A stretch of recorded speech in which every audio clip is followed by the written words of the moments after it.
To the left and below, the men have abandoned their vehicles for the woods with their guns. While squatting to examine the breaking pressure of chalk, shots start to fall across the length of the woodland. Following the established track downwards, the shattering sounds fall on anxious ears that now begin to register the tribalistic calls. Calls made in ways far exceeding their purpose of unconcealing and frightening birds.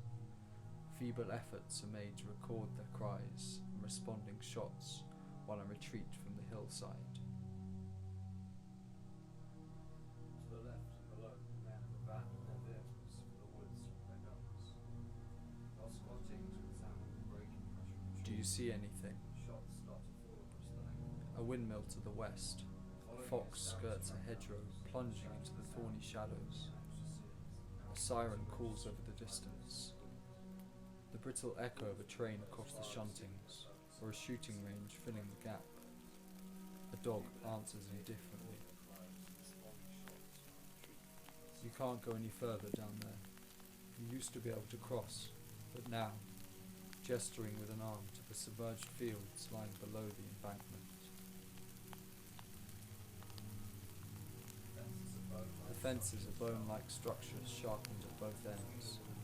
Between the wooden limbs, all is edged with mist, formed of a patchwork of unsubstantial territories, constantly transitioning from sodden ground to riverbed.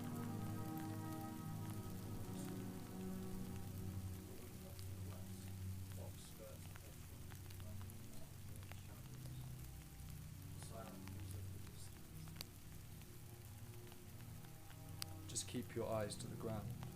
Ignore the fences, the dikes filled with reeds moving in tremulous chorus, the glimmering blade of water at the mouth of the river. It's imperative that you keep your sight fixed on the ground before your footfall.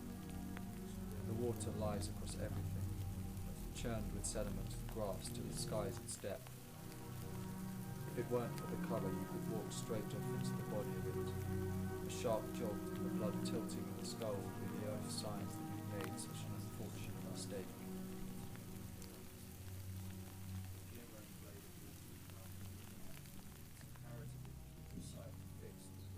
The tide draws its reach through the cleft of the river, causing the strained surface to move in a coagulated writhing. Overcome by the weight of the sea's motion, the ooze directs a gaze away from its end, along its new reverse trajectory, on towards the two falcons dancing in the side wind, pursuing a pigeon into fatal impact on the grass of the embankment. One plucks feathers from the underbelly, ignorant to its partner's ridicule by a passing crow, pursuing the comparatively small falcon until the crow's attention seeps elsewhere.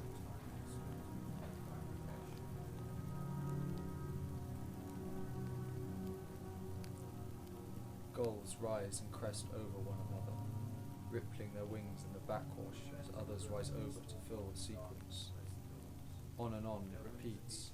They chant from the winter floodwaters in time to the stones being pulled back from the shore.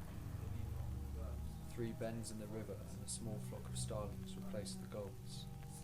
Their wings are beating frivolously, yet making no sound at this distance against the wind.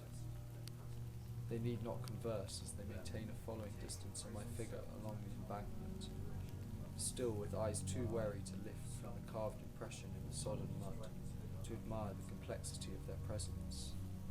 The starlings, maintaining a graceful serpentine tumbling through the duration of gusts, while I stumble when pulled into a bow to strike this figure hunched against the cob.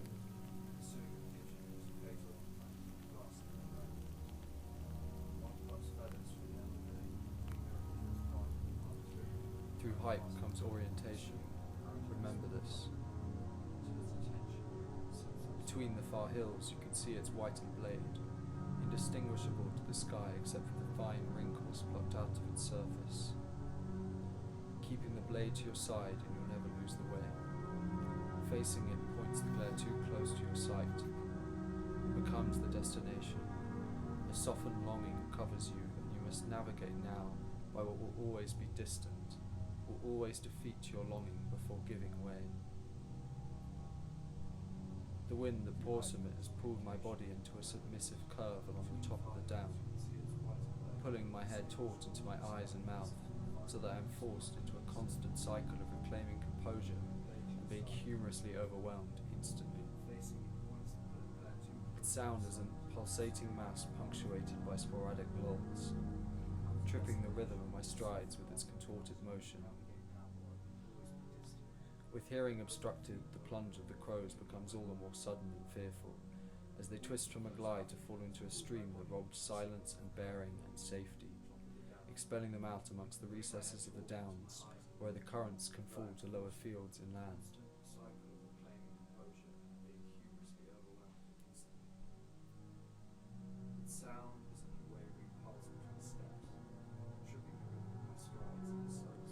Bodies stumble into one another. The gulls rise and fall amid flooding pools. Starlings tumble gracefully while following my path on the fields. The head of the tide pushes the sediment-laden river in great billowing movements against its will.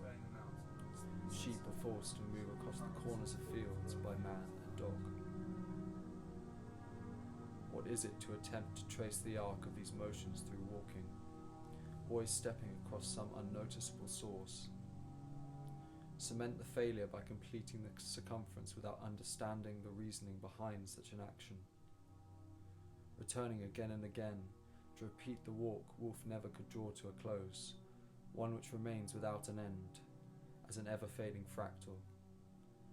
This replication disguising the failure of having to turn away slowly in a jagged arc across hill and field robbed of light, forced to head back, there below, to the grey fire continuing to cut through the valley, drunk with the thickening of dusk.